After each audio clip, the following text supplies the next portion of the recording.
Baik, Salam. Saudara-saudara yang saya kasihi, dalam nama Tuhan Yesus, kita patut mengucap syukur karena kesempatan yang Tuhan berikan kepada kita. Saat ini kita masih boleh bersama-sama untuk mempelajari firman Tuhan. Pada saat ini kita akan mempelajari firman Tuhan pada pelajaran Sabat ke-13. Maka untuk itu, sebelumnya mari kita berdoa. Saya minta Bapak Tommy boleh pimpin kita dalam doa. Mari kita berdoa saudara-saudara. Terpujilah namamu Tuhan Allah Bapa kami dalam kerajaan sorga. Pada saat ini kami akan belajar pelajaran sekolah sahabat kami. Beserta dengan kami pada saat ini ya Tuhan. Kuasai hati kami sehingga pelajaran yang akan kami pelajari ini benar-benar akan menjadi berita baik dan berita sukacita di dalam hidup kami. Karena kami sudah berdoa di dalam nama Tuhan Yesus. Amin. Amin. Baik saudara-saudara, saya kasih dalam nama Tuhan Yesus. Pada saat ini kita akan pelajari dari pelajaran Sabat ke-13 yang berjudul Tuhan yang bangkit. Tentu pelajaran kita dalam satu triwulan ini sangat luar biasa, di mana yang kita pelajari adalah Tuhan Yesus kita sendiri. Dan ini adalah pelajaran kita terakhir pada pelajaran triwulan ini, di mana ayat intinya terdapat di dalam Markus 16 ayat 6 menyatakan, tetapi orang muda itu berkata kepada mereka, jangan takut, kamu mencari Yesus orang Nazaret yang disalibkan itu. Ia telah bangkit dan tidak ada di sini. Lihat, inilah tempat mereka memberikan dia. Di mana ketika kebangkitan Yesus, orang-orang datang ke tempat kubur, namun Yesus tidak didapati di sana. Baik, pada saat ini ada 4 pertanyaan yang ingin kita bahas. Terlebih dahulu, saya ingin bertanya kepada Pak Pendeta Stumeang. Pak Pendeta, apa yang terjadi dan mengapa kisah kebangkitan Yesus yang sangat penting untuk pelajaran kita ketahui? Baik, terima kasih Pak Manik ya. Dan untuk semua umat Tuhan yang boleh mendengarkan pelajaran kita hari ini, judul pelajaran kita adalah Tuhan yang bangkit. Tanpa kebangkitan, maka sia-sialah apa yang sudah dilakukan oleh Yesus bersama dengan murid-murid. Dengan kebangkitan itu menjadi satu kepastian bagi setiap kita bahwa bersama Yesus kita bisa menang. Bersama Yesus kita mendapatkan kebangkitan walaupun nanti kita akan mengalami yang namanya kematian. Di pelajaran hari Minggu dikatakan bersukacita dalam kebangkitan. Apa yang boleh kita pelajari dari hal ini tentang kebangkitan? Di dalam Markus 15 ayat 42 sampai ayat 16 ya, Yesus dikuburkan. Saudara, ada pelajaran yang sangat penting di sini di dalam perikop ini, bahwa Yesus mati pada hari Jumat ya, pada hari Jumat. Kemudian seperti yang kita ketahui bahwa ada Yusuf dari Arimatea mengambil mayat Yesus tentunya dengan izin ya kepada penguasa waktu itu. Kemudian menurunkan mayat Yesus, mengapaninya, lalu menguburkannya sebelum hari Sabat tiba. Karena sore itu ya, hari Jumat sore itu akan segera masuk pada hari Sabat. Lalu kita tahu bahwa ketika Yesus sudah dikuburkan di dalam kuburan, hari Sabat dia tidak bangkit. Dia istirahat. Tetapi pada hari Minggu pagi, ya, perempuan-perempuan termasuk Maria, ibu daripada Yesus, mereka pergi kemana? Ke pekuburan Yesus. Mereka membawa minyak, membawa bunga-bunga ya untuk ditaburkan Mereka beli itu di malam minggunya setelah hari Sabat ya. Mereka membelinya lalu membawanya ke pagi-pagi subuh ya ke kubur Yesus. Tapi apa yang terjadi? Bahwa mereka tidak menemukan mayat Yesus. Bahkan seperti ayat inti yang dibaca tadi, bahwa ada seorang pemuda, itu malaikat, yang memberitahukan kepada mereka bahwa Yesus sudah tidak ada di kubur, dia sudah bangkit ya. Sudah bangkit seperti yang sudah dinubuatkan di dalam kitab-kitab sebelumnya, di dalam kitab Perjanjian Lama ya tentunya ya. Jadi apa pelajarannya yang boleh kita pelajari dari sini? Bahwa tentang kekudusan hari Minggu. Sering orang berpikir bahwa dengan bangkitnya Yesus hari Minggu maka seolah-olah Yesus sudah mengubah kekudusan Sabat kepada hari Minggu. Tetapi ketika kita mempelajari perikop ini, bahwa sebenarnya Yesus telah menunjukkan kepada kita semua, dengan tidak bangkitnya dia di hari Sabat, menunjukkan kepada kita semua bahwa Yesus sangat menghormati hari Sabat. Dia istirahat di dalam kubur, dia istirahat pada hari Sabat itu, sepanjang Sabat itu, sampai tiba di hari Minggu pagi subuh, barulah dia apa? Dia bangkit.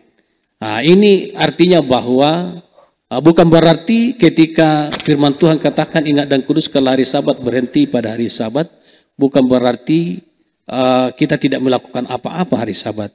Karena Tuhan sendiri ya tetap memelihara ciptaannya walaupun itu hari Sabat. Tetapi ada hal-hal yang memang harus kita hentikan pada hari Sabat, yaitu mencari nafkah, begitu ya. Tetapi hal-hal perbuatan-perbuatan baik, ya, menolong orang lain atau hal-hal yang tujuannya memuliakan Tuhan, tidak salah untuk kita lakukan di hari Sabat, ya. Jadi ada orang lain bilang bahwa kita menguduskan hari Minggu karena menjadi peringatan, hari peringatan akan kebangkitan. Alkitab tidak menuliskan seperti itu. Ya, kalau kita dituntut untuk mengingat hari peringatan, justru Alkitab mengingatkan kita kepada apa? Perjamuan kudus sebagai gantinya apa? Sebagai gantinya baptisan. Ya, Yesus mengajarkan kepada kita lakukan perjamuan kudus untuk mengingat kematiannya. Mungkin ini yang pelajaran yang boleh saya berikan melalui pelajaran kita hari ini atau pertanyaan yang sudah disampaikan oleh Pak Manik. Terima kasih Pak. Terima kasih Pak Pendeta, penjelasan yang sangat luar biasa, memberikan kita pengertian tentang pentingnya mengetahui dan atas kebangkitan Yesus. Baik, selanjutnya untuk pertanyaan kedua saya berikan kepada Bapak Tommy. Tapi susah untuk meyakinkan seseorang jika tidak ada bukti. Seperti Thomas. Thomas pun susah percaya padahal dia sudah sering bersama-sama dengan Yesus. Nah, bagaimana Bapak Tommy menjelaskan jika ada orang bertanya, apakah Anda memiliki bukti tentang kebangkitan Kristus? Shalom saudara-saudara semua. Oke, baik, berbicara tentang bukti kebangkitan, maka yang paling pertama orang akan saksikan ya sebagai seorang pengikut Yesus bahwa Yesus sudah bangkit itu adalah kubur kosong. Itu adalah bukti yang pertama dan tidak terbantahkan tentang kebangkitan Yesus. Kenapa? Karena sejarawan ateis pun mengakui fakta itu, bahwa memang tubuh Yesus tidak ada di dalam kubur dan tidak pernah ditemukan ada jenazah Yesus di dalam kubur. Jadi kubur kosong adalah merupakan bukti pertama. Kalau kita kembangin lagi mencari bukti-bukti yang lain, maka kalau kita percaya bahwa Allah Bapa itu pencipta, maka kita pun akan percaya bahwa Dia sanggup untuk memberikan kehidupan.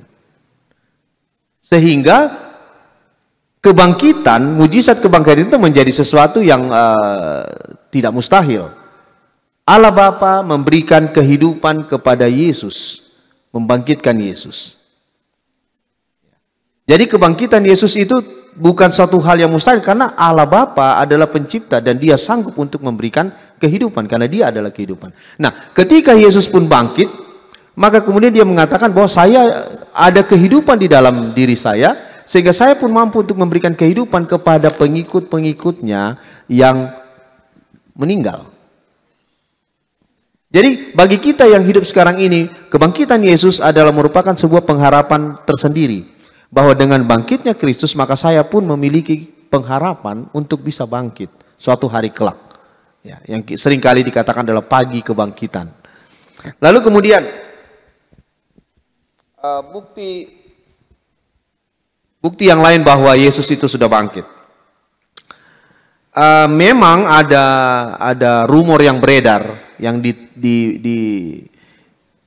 dikatakan oleh para imam-imam, untuk dikatakan oleh para prajurit bahwa mayat Yesus itu sesungguhnya dicuri oleh murid-muridnya. Dan itu yang dikabarkan. Namun kita juga bisa membantah pernyataan itu karena begini. Mencuri jasad hukumnya jelas. Mencuri jasad hukumnya jelas.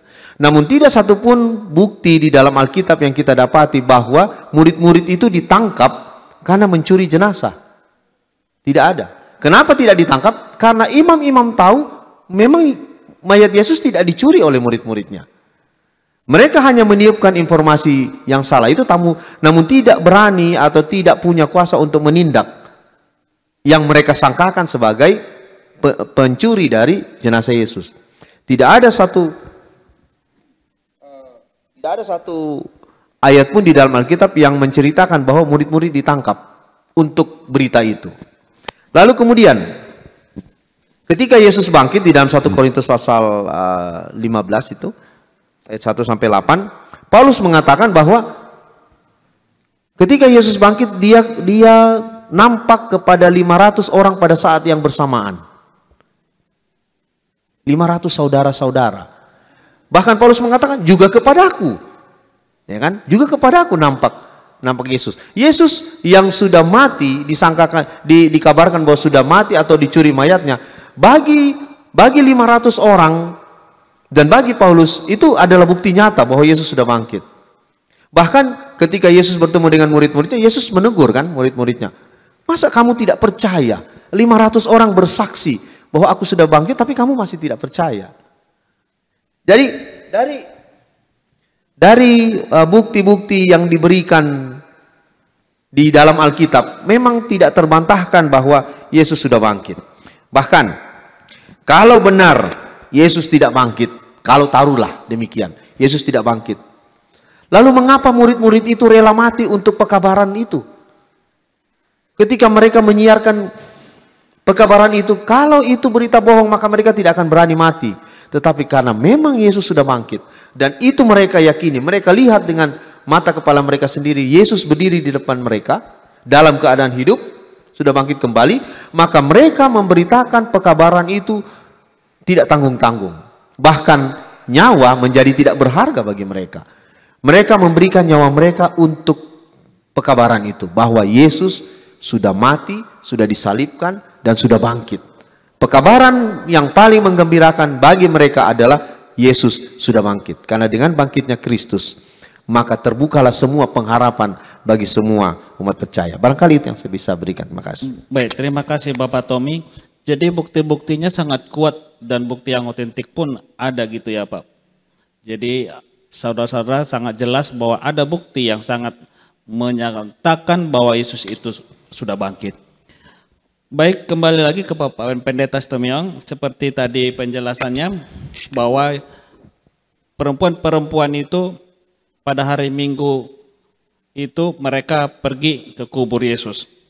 Lalu apa tanggapan perempuan-perempuan itu ketika melihat bahwa kubur Yesus sudah kosong? Baik, makasih Pak Manik. Kalau kita baca secara keseluruhan kitab Injil Markus ya, kita mengetahui bahwa ketika Yesus melakukan mujizat-mujizat, ya, mujizat penyembuhan, dia selalu bilang ke orang-orang supaya tidak memberitahukan. Contohnya di dalam Markus 1 ayat 44, dia bicara kepada orang kusta yang sudah sembuh, agar dia tidak menceritakan kepada siapapun tentang kesembuhannya. Di dalam Markus 5 ayat 43, kepada Yairus dan istrinya, Yesus katakan supaya tidak menceritakan tentang putrinya yang sudah bangkit. Kemudian di dalam Markus 7 ayat 36, Yesus juga memerintahkan sekelompok orang untuk tidak memberitahu tentang penyembuhan ya terhadap orang yang tuli dan bisu.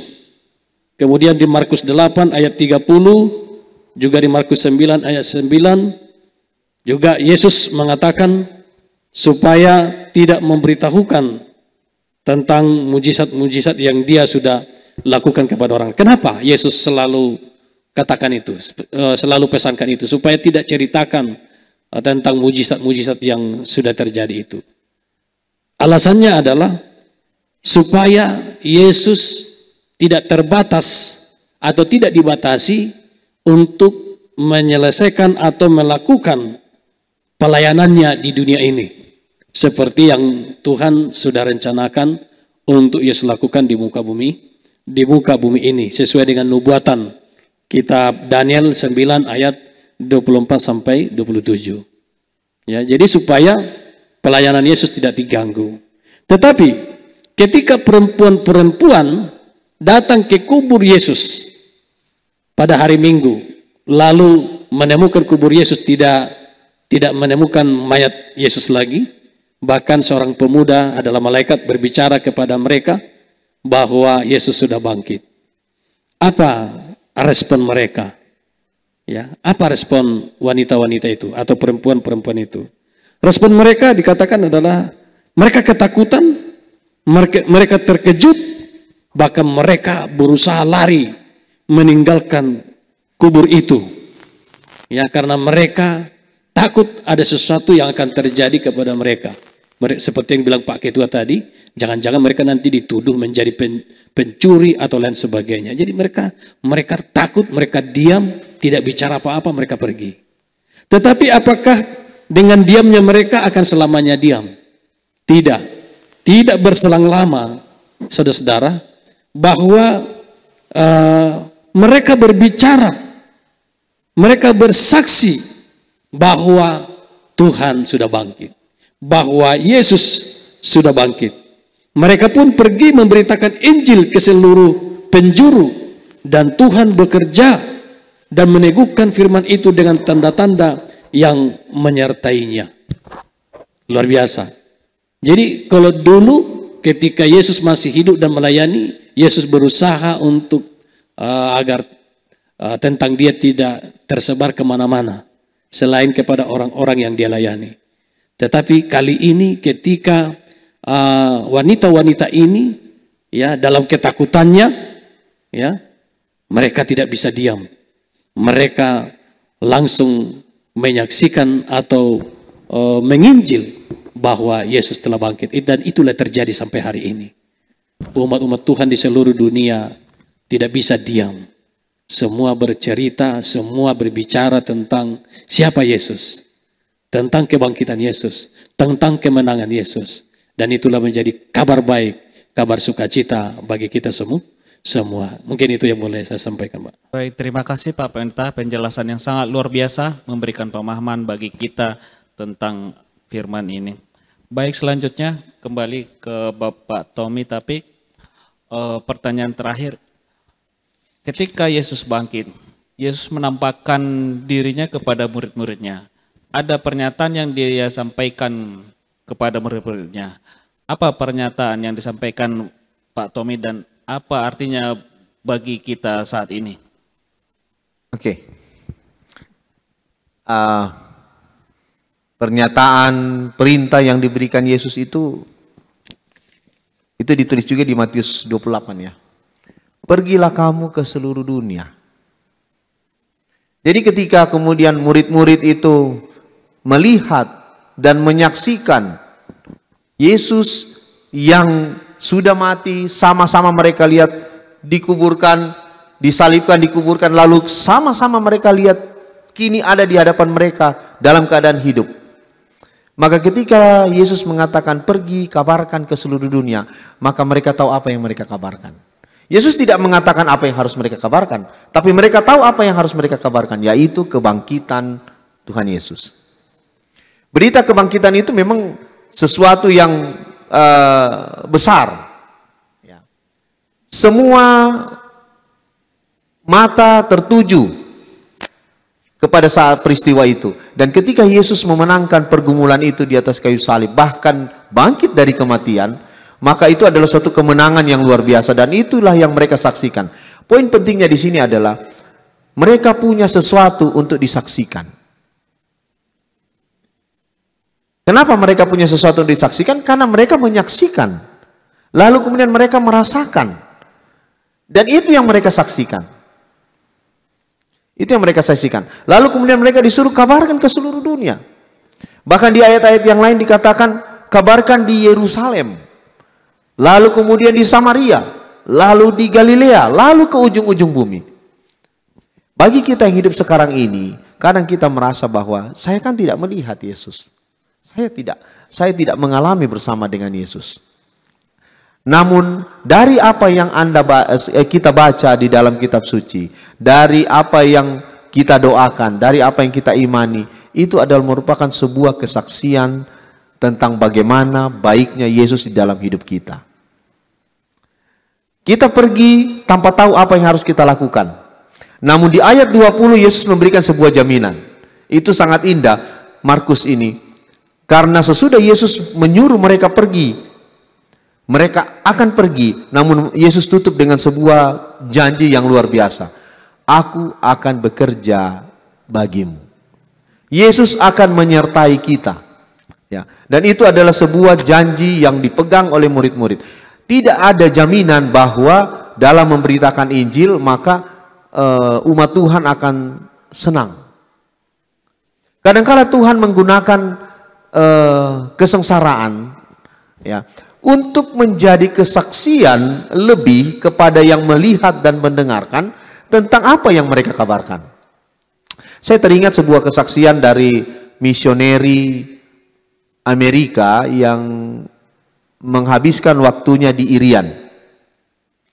Lalu kemudian dia pergi satu kampung yang belum ada pekabaran. Dia masuk ke sana. Lalu kemudian Anda tahu kan kalau namanya Papua itu identik dengan malaria. Lalu dia kena malaria. Ketika dia kena malaria, dia diterbangkan dengan pesawat misi keluar dari kampung itu. Ketika dia sembuh, dia kembali lagi ke kampung itu. Berkali-kali selama 3 tahun, dia bolak-balik ya, ke kampung itu. Kena malaria, dia dikeluarkan lagi. Sesudah sembuh, dia balik lagi. Lalu dia mengatakan satu hal. Sesudah peristiwa itu, banyak orang kampung yang kemudian bertobat. Ketika ditanya kepada orang kampung itu, kenapa engkau bertobat? Kenapa engkau menerima Kristus? Apa alasanmu menerima Kristus?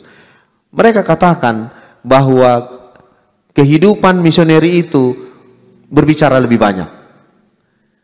Mereka kira, oh kalau dia sudah keluar, sudah tidak akan balik lagi. Tetapi ketika misioneri ini balik dan balik, apapun yang terjadi kepada dia, dia balik ke kampung itu, maka itu menggugah hati.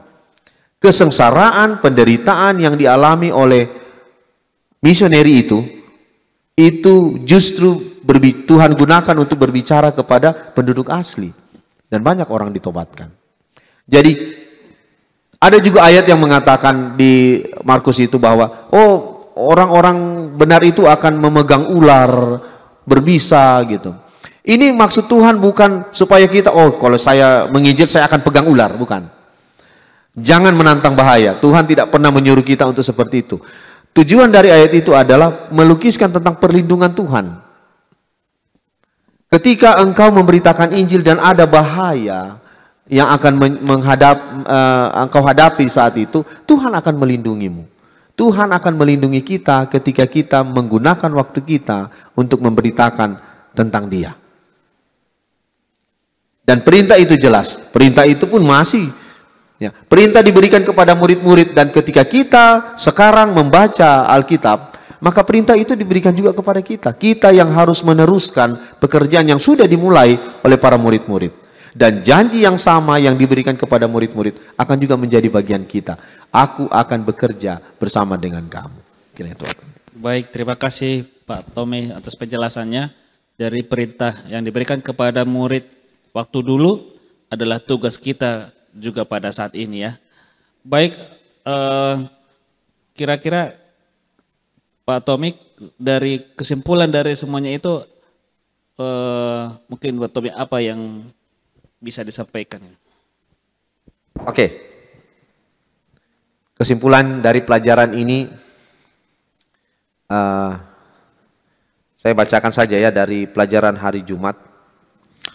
Bagi orang percaya, kematian hanyalah merupakan suatu perkara kecil. Mengapa?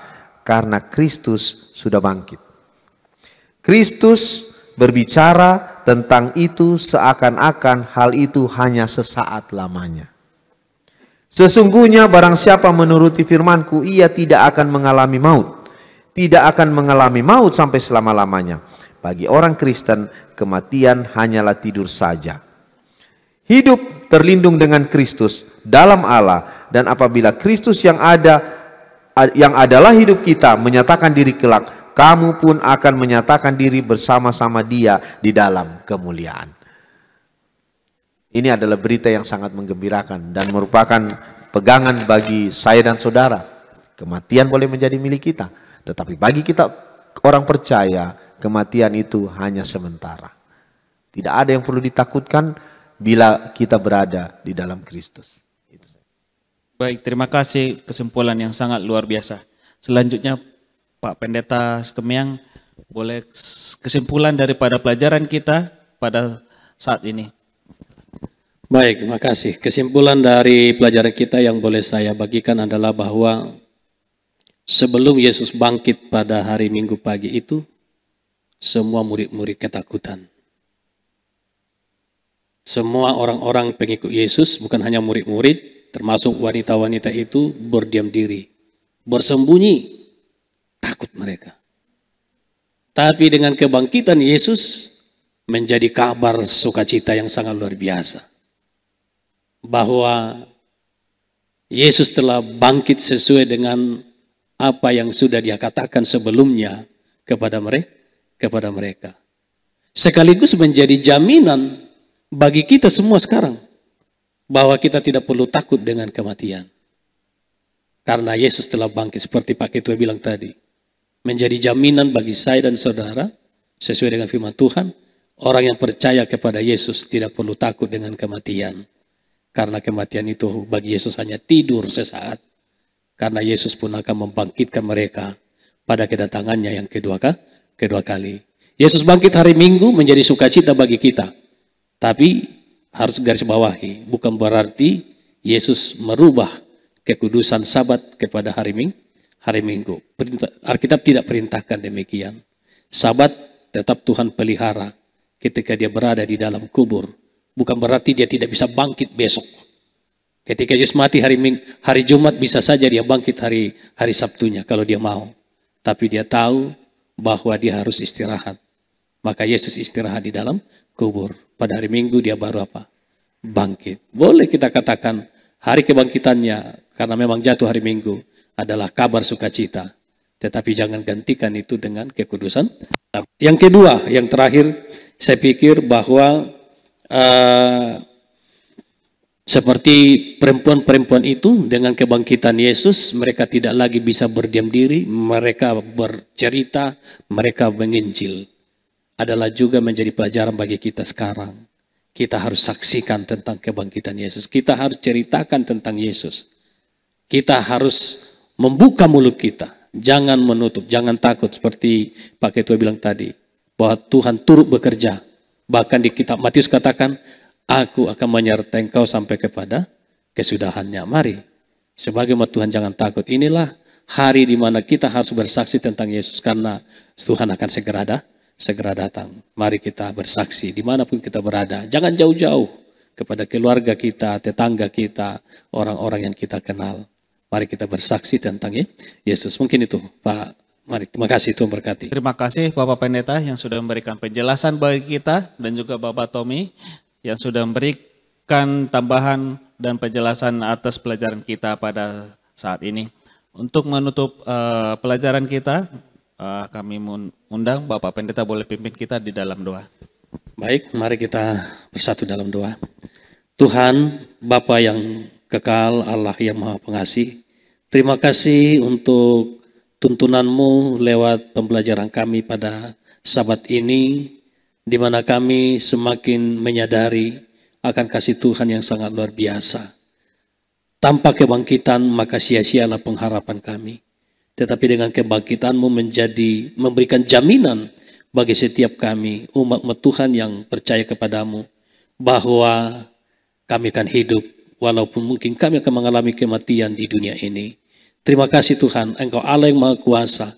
Engkau tidak ditundukkan oleh kematian, tetapi Engkau Allah yang Maha Besar, yang telah memberikan kepastian dan jaminan bagi setiap kami semua, bahwa Engkau lah yang akan membawa kami kepada keselamatan sorga yang kekal dan yang mulia itu. Terima kasih Tuhan, teguhkan iman percaya kami untuk selalu mengikut Tuhan dan berserah sepenuhnya ke dalam tangan-Mu. Karena kami telah mengenal Engkau dan kami ingin terus setia kepadamu. Terima kasih Tuhan, memberkati hamba-Mu, demikian juga Bapak Manik dan hamba-Mu Bapak Tommy Tapi dalam pembelajaran kami hari ini. Berkati kami dalam segala kehidupan kami dan memberkati rumah tangga kami. Terpujilah nama-Mu Tuhan, berkati juga saudara kami sementara mereka sudah mengikuti pembelajaran sore hari ini. Di dalam nama Yesus kami telah berdoa. Amin. Baik, demikianlah pertemuan kita pada saat ini. Tuhan Yesus memberkati.